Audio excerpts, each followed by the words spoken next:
Now, listening to what the Chinese Premier Li Qiang said, no matter what, China is insisting and will stick to reform and opening up policy.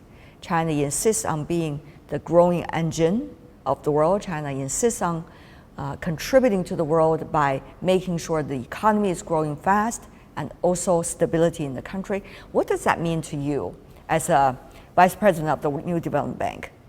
This message is consistent with what we heard at China Development Forum a week ago, where the Vice Premier also echoed that message. As you know, the contribution of China to the world on so many fronts, whether it's in the front of financial stability in terms of the banking system, whether it's in terms of climate action, it plays a significant, disproportionate role because China is indeed the second biggest economy in the world. Now, what I heard today was a big focus on stability, big focus on peace, a major focus on continuing on the process of opening up and reform. And I think that is a message that a lot of foreign investors wanted to hear, and they heard that in a very clear and decisive way.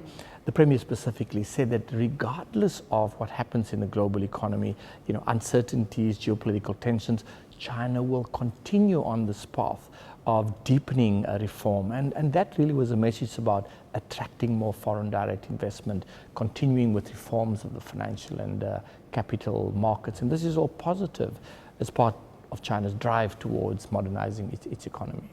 So the New Development Bank is one of the institutions that have been created by emerging markets to give ourselves bigger voice in the global governance system. Emerging markets, if you like, have grown, as you know, over the last 30, 40 years. So emerging markets have begun to play a much bigger role in the world economy. The rise of India, of Brazil, of these large emerging markets. NDB gives expression to this bigger role of emerging markets. However, as you've just pointed out, the current uncertainties, the current crisis in the world is putting a little bit of a brake on that progress.